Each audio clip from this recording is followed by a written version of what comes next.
ఈ ఎన్నికల్లో ఎలాగైనా అధికారంలోకి రావాలి. ఒక్క 5 ఏళ్లు అధికారానికి దూరంగా ఉంటేనే పార్టీ పరిస్థితి ఎంతో దారుణంగా తయారైంది.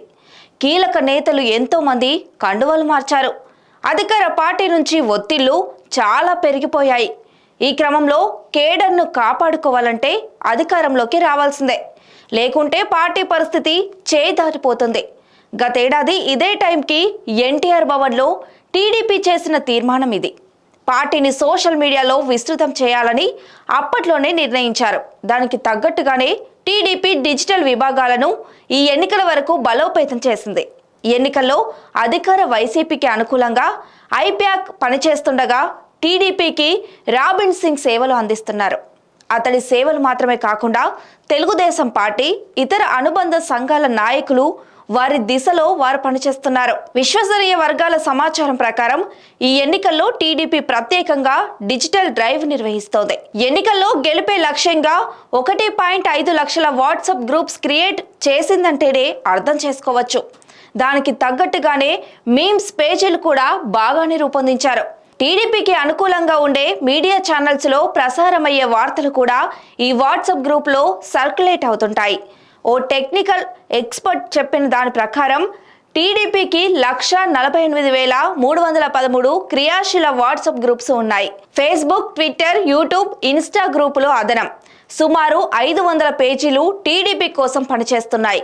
ఇక మన టీడీపీ యాప్లో ఏకంగా 2,50,000 మంది యూజర్లు ఉన్నారు. పార్టీ చేసిన సూచనల ప్రకారం ఇందులో కంటెంట్ రూపొందిస్తారు. టీడీపీని మళ్ళీ అధికారంలోకి తీసుకురావాలంటే ఎలాంటి పనులు చేయాలో నిర్దేశిస్తారు. దాని ప్రకారం ఇక్కడ కంటెంట్, ఇతర వీడియోలు, మీమ్స్ తయారవుతాయి. వైసీపీకి వ్యతిరేకంగా చంద్రబాబు, లోకేష్కు అనుకూలంగా ఇక్కడ కంటెంట్ రూపొందిస్తారు. పాత్రికేయులు, ప్రభావశీల వ్యక్తులు ఇందులో పనిచేస్తుంటారు. ఇక మీమ్స్, ట్రోల్స్ను రూపొందించే బృందం వేరే ఉంటుంది. ప్రస్తుతం ఎన్నికల వాతావరణం నెలకొన్న నేపథ్యంలో కథనాలను జోరుగా రూపొందిస్తున్నారు. వైసీపీకి సంబంధించిన అవకతవకలను, ప్రభుత్వ విధానాలను భూతద్దంలో చూపించి మరీ ప్రజల ముందు మరో కోణాన్ని ప్రదర్శిస్తున్నారు. టీడీపీ విభాగంలో డిజిటల్ వాలంటీర్లు ఉన్నారు. వీరు అప్లికేషన్ టీమ్గా ఏర్పడి వాలంటీర్లను నియమించారు. వారు పార్టీ అభివృద్ధి కోసం ఒక క్యాలెండర్ నియమించుకొని దానికి తగ్గట్టుగా పనిచేస్తుంటారు. ఇందులో కీలకంగా పనిచేసిన వారికి ప్రత్యేకంగా అధినేతల నుంచి ప్రశంసలు ఉంటాయి. పార్టీ పదవుల్లో కూడా సముచిత ప్రాధాన్యం లభిస్తుంది. ఇక టీడీపీ విభాగం జగన్మోహన్ రెడ్డిని ఉద్దేశించి చేపట్టిన వ్యతిరేక కార్యక్రమాలు ఇటీవల విజయవంతమయ్యాయని పార్టీ శ్రేణులు చెప్తున్నారు.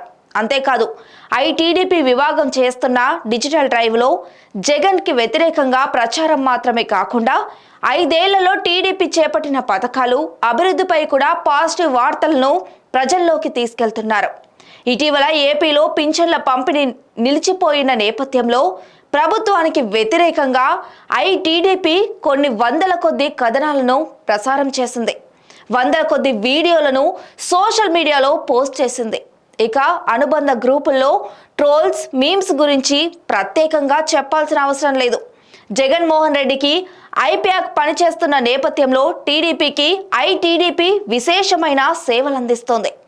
అయితే ఇవన్నీ తెలుగుదేశం పార్టీని అధికారంలోకి తీసుకొస్తాయా లేదా అనే ప్రశ్నలకు త్వరలోనే సమాధానం లభిస్తుంది.